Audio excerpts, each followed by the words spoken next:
32 dans une famille non chrétienne, a connu toutes les vicissitudes de l'existence, notamment la prison, des condamnations violentes, une existence bousculée. Il a essayé de s'en sortir en entrant dans l'armée, en partant en Indochine. Il n'en est pas sorti. On n'en sort jamais, jamais seul. En 60, il a rencontré un prêtre qui lui a écrit d'abord, qui lui a envoyé une Bible, et longtemps André a envoyé promener la Bible avec le prêtre. Puis un jour, le 11 juin 1960, il décide de tenter Dieu. Après avoir lu le passage du bon larron, et il a osé lui dire, je ne vous encourage pas à en faire autant, mais enfin, pourquoi pas, viens me voir à 2 heures du matin. Et au milieu de son sommeil, il est éveillé par une voix forte. Il est 2 heures, André. Nous avons rendez-vous. Et le rendez-vous n'a plus cessé.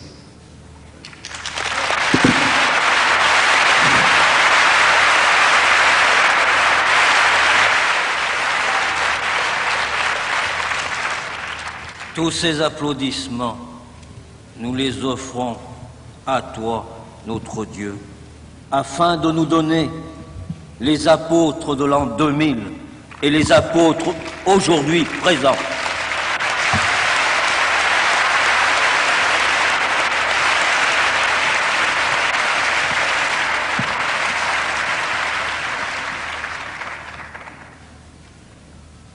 Je vais vous donner un témoignage qui va vous montrer, forte et fidèle, l'étonnante liberté de Dieu. Je suis né dans une famille athée. Je n'ai jamais entendu parler de Dieu. Et comme cadeau d'anniversaire, j'ai eu la guerre. Le foyer a éclaté comme un obus. Je serai abandonné. Et à l'âge de 7 ans, je me retrouverai dans les Pyrénées où j'aurai plus de coups de pied au cul que de caresses. À la fin de la guerre, quand mon père reviendra des camps de concentration, il essaiera de refaire un foyer, mais je ne pourrai pas accepter qu'une autre femme que ma maman prenne la place.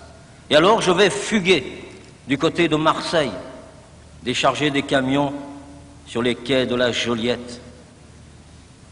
Et là, la police va m'arrêter pour me rendre à mes parents. Mais dans cette attente, on va tout bonnement me mettre en prison, à la prison des Baumettes, chez les mineurs à Marseille. Eh bien, je puis dire que là, j'ai été à bonne école, à l'école du vice.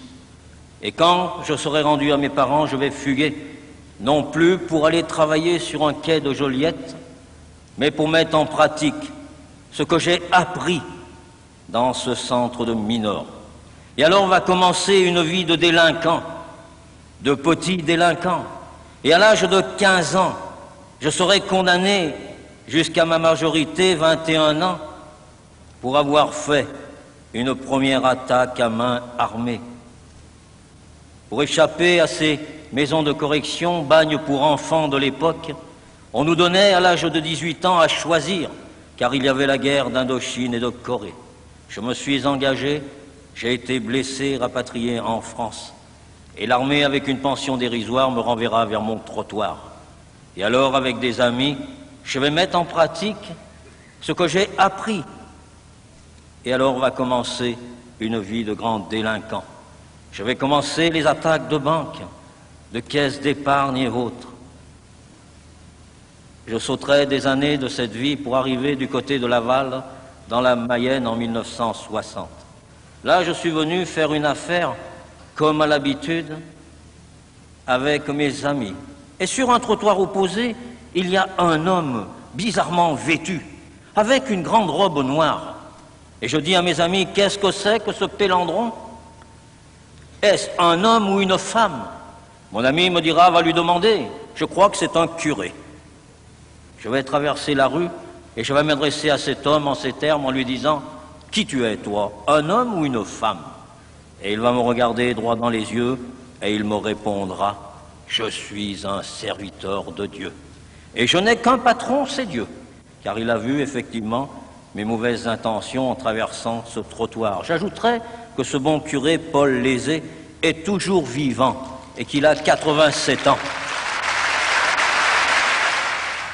Eh bien, il va me donner son adresse qui à l'époque était 12 bis rue Solferino et il me dira si un jour tu as du temps, viens me voir. Je viendrai le voir. Entre lui et moi, il va y avoir une longue, je dirais, une amitié. Il voudra parler aussi un peu de son Dieu, mais je lui dirai toujours un Dieu qu'on ne voit pas, je ne peux pas y croire. Moi, les banques que j'attaque, je les vois, là au moins j'y crois. Il me donnera de bons conseils que je ne mettrai pas en pratique.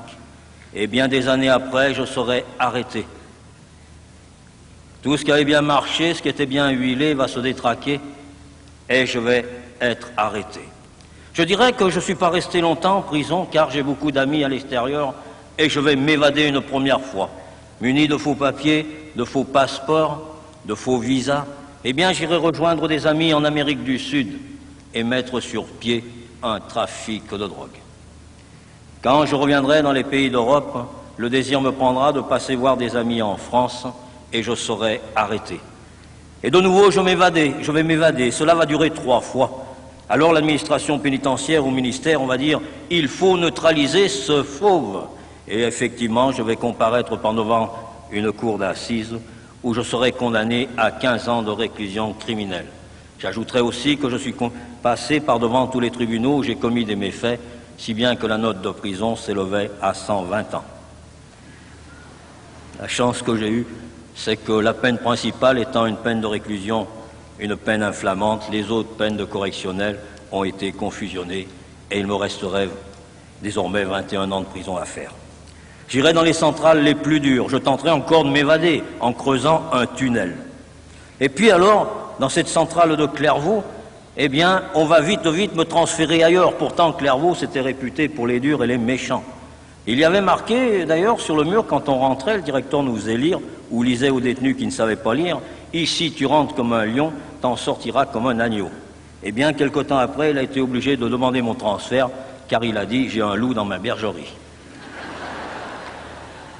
Je suis arrivé à Château-Thierry. Château-Thierry, c'est la centrale qui accueille les détenus comme moi, un peu fous, rêvant de liberté et d'évasion. Le directeur, M. Souillet, je cite son nom, car je l'ai vu au mois de mai l'année passée, quand je suis retourné à la centrale de Château-Thierry donner une conférence, et il me l'a permis de donner son nom. Eh bien, ce directeur, quand il va m'accueillir, me dira tout bonnement, « Ici, tu marches ou tu crèves. » Et moi, en guise de réponse, je lui retournerai son bureau sur la tête. On en a parlé, il s'est souvenu, et moi aussi. Eh bien, là, dans cette cellule, je vais y rester de longs mois, de longues années. Mais il y a quelqu'un qui me suit dans cette marche, c'est mon bon curé. Il m'écrit une lettre par mois.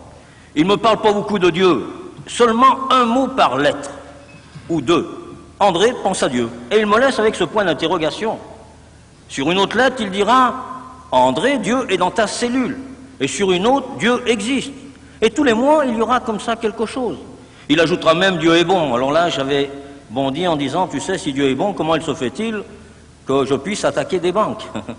Comment se fait-il qu'il y a des gens qui font la guerre? Et comment se fait-il que des gens meurent de faim? Et ce bon curé me répondra tout bonnement, c'est toi, André, le responsable de tout ça. Ouais, j'ai dit, ben c'est bon. Moi, j'attaque des banques et je suis responsable de tout ça. Eh bien, effectivement, il avait bien raison, mon bon curé. J'étais bien responsable de tout ça. Mais non pas seulement Levet André, mais les hommes du monde entier sont responsables de tout ça. Car il est vrai que Dieu est bon.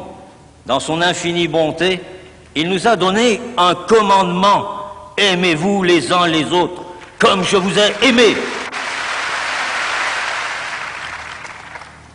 Et oui, au nom de aimez-vous les uns les autres, eh bien, nous allons nous faire la guerre.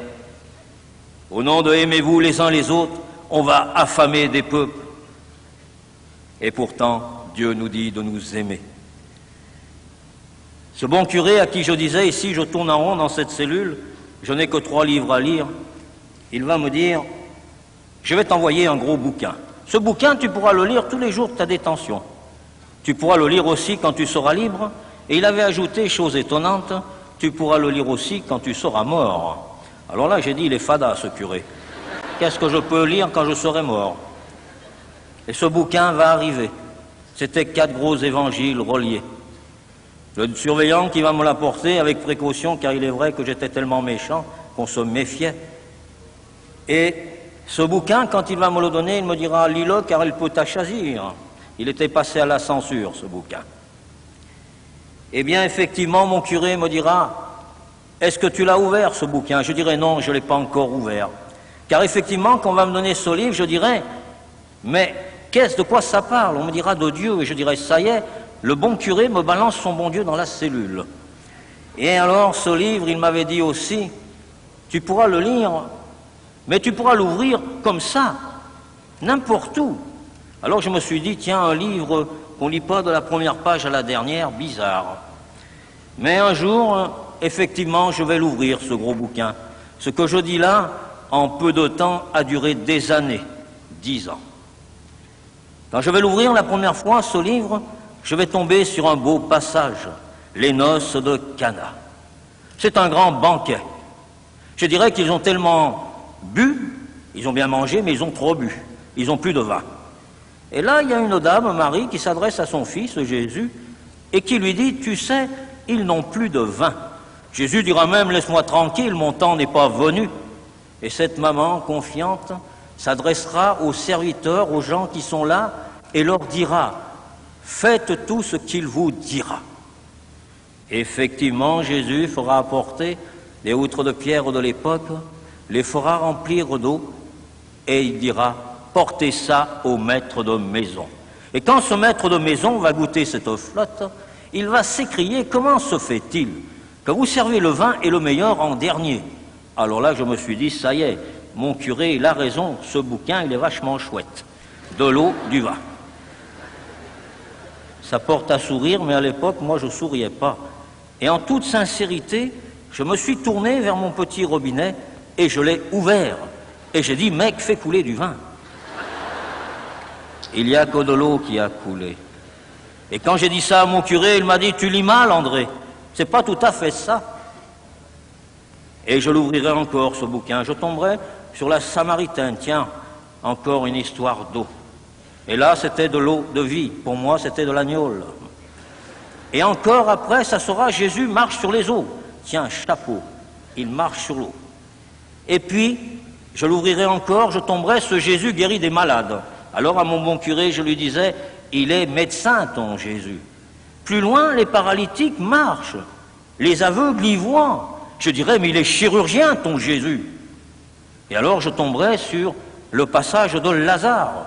Tiens, même les morts, il fait ressusciter, ce Jésus. La sort du mort dira même, il sent déjà. Et Jésus dira, si tu crois, tu verras la gloire de Dieu. Ce qui m'avait à l'époque touché, c'est que à l'instant où ce Jésus allait ressusciter son ami Lazare, eh bien ce Jésus pleura.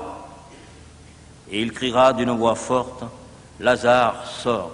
Et ce Lazare qui était mort, de mort qu'il était, il sera vivant.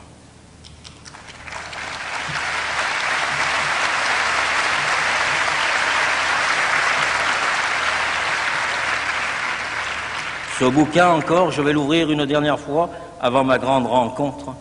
Et quand je suis tombé sur cette histoire très longue et très triste, alors je me suis posé des questions. Et j'en poserai beaucoup à mon bon curé. Ce Jésus, eh bien, on l'a arrêté. Ce Jésus, on va le frapper. On va lui donner du coup. On va lui cracher dessus. Et il devait être que plaie et que bosse et que sang. Et qui plus est, ce Jésus, on va le mettre en parallèle avec un bandit, à savoir des deux, qui sera libéré ou condamné à mort. Et là, cette foule hurlante va demander la libération du bandit et va demander la condamnation à mort de ce Jésus pour tout le bien qu'il avait fait. Car autant que je me souvienne, à chaque passage que j'avais ouvert de ce gros bouquin, il n'y avait que des belles choses, il ne parlait que d'amour, que de fraternité.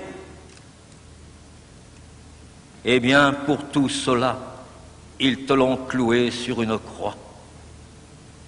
Et à côté de lui, sur 2 autres croix, il y a 2 bandits de mon espèce. Un de ces bandits va l'insulter, l'autre va le reprendre. Ne crains-tu pas la colère de Dieu? Pour nous, c'est justice.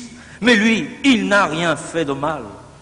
Alors je me suis dit, mais oui, c'est justice, moi aussi je suis ici en prison. Il est normal que j'y sois, car j'ai commis des faits contraires aux lois des hommes. Mais ce Jésus, lui, il n'a rien fait de mal.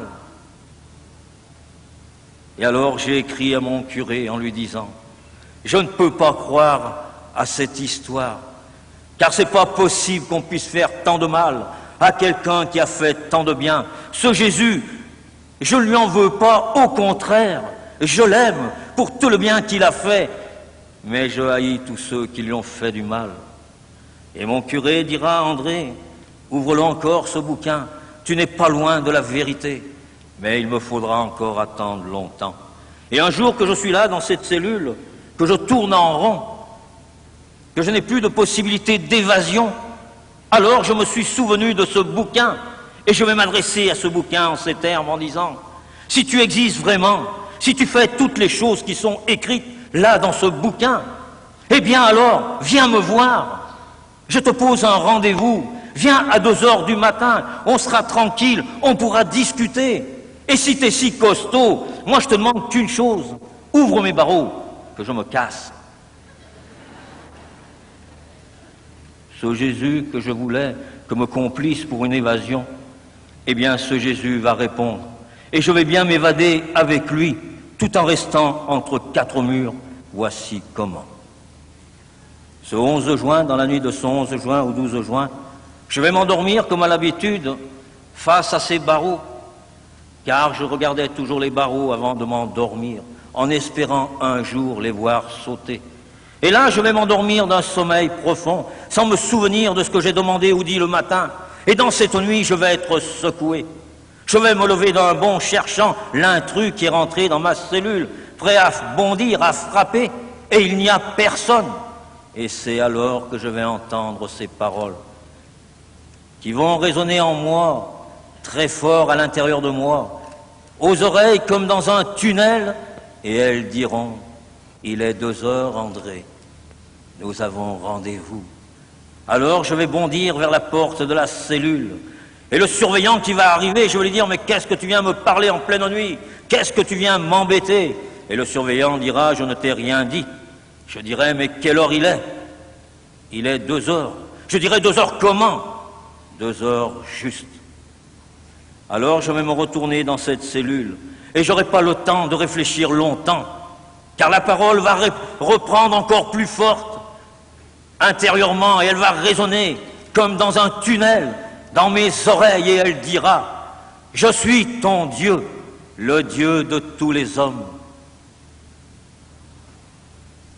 Alors, là, je vais encore tendre le poing et dire, mais comment se fait-il que tu peux me parler dans les oreilles alors que je ne te vois pas, que je ne t'ai jamais vu, que je ne te connais pas, mais qui tu es? Laisse-moi tranquille, va-t'en ou montre-toi. Et c'est alors que du côté de ces barreaux que je voulais tant voir sauter pour une liberté, il va y avoir une belle lumière. Les mots sont trop pauvres pour la décrire. Il n'y avait plus de plafond, il n'y avait plus de mur, c'était un ciel dans une cellule. Et là, dans cette lumière, il y a un homme que je ne connais pas, que j'ai jamais vu.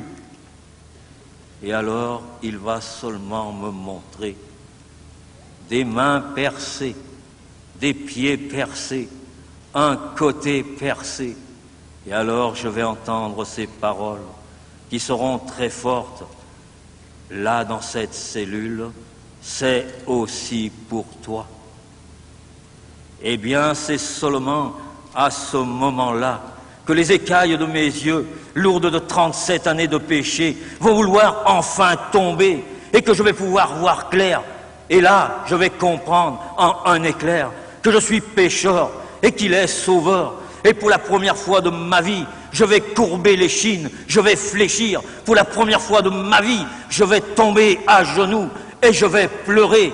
Pour la première fois de ma vie, quelqu'un voulait m'aimer. Et là, à genoux, de 2 heures du matin jusqu'à l'ouverture des cellules à 7 heures, pendant 5 heures de temps, à genoux, il me faudra faire toute la marche à l'envers de tout le mal que j'avais fait, afin que ça ressorte de moi comme d'un abcès trop mûr. Et tous ces fardeaux, tous ces braquages, toutes ces banques, tout ce mal, toute cette haine, ces poings tendus, eh bien c'était ce Jésus, par sa grande miséricorde, par son grand amour, qui était venu là dans cette cellule pour m'en libérer, moi qui n'étais qu'au bout et que merde. Et là, à genoux, demandant pardon, je me suis tenu devant lui, comme un petit écolier honteux qui ne savait pas sa leçon. Et alors j'ai compris les plaies de ses mains, j'ai compris les plaies de ses pieds, j'ai compris la plaie de son côté. Pendant 37 ans, j'avais été le clou de ses mains. Pendant 37 ans, j'avais été les clous de ses pieds. Pendant 37 ans, tous les jours de ma vie, j'avais pris cette lance pour le percer.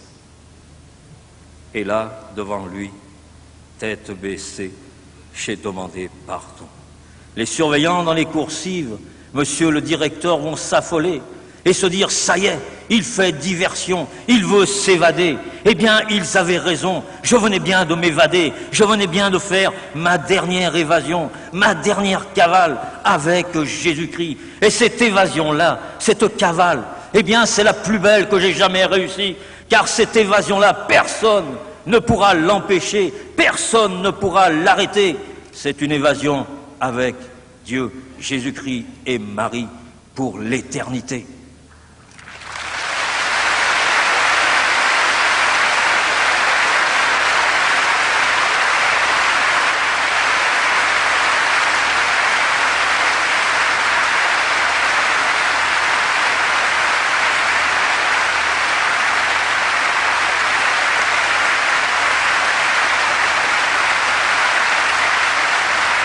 Merci Seigneur, à toi Seigneur, tous ces applaudissements à toi Seigneur.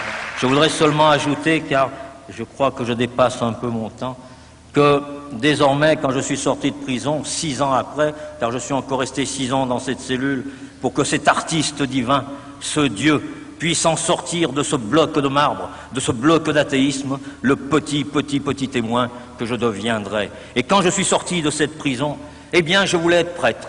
Et je ne l'ai pas été. Mais ceux qui m'ont dit que le Seigneur ne m'attendait pas derrière les murs d'un séminaire pendant de longues années avaient raison, car il m'attendait vers le plus pauvre, le plus démuni, le plus petit, car j'étais de la rue, j'étais du Christ pauvre. Et alors j'ai été dans la rue, vers le petit, vers la prostituée, cette femme mal aimée, vers ce clochard, vers ce drogué.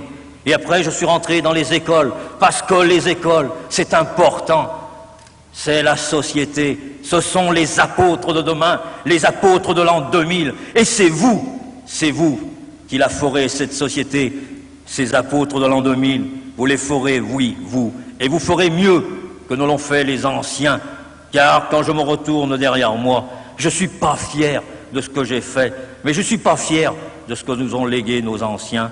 Et alors je suis sûr que vous la ferez avec plus de partage, plus d'amour, de compréhension et de justice.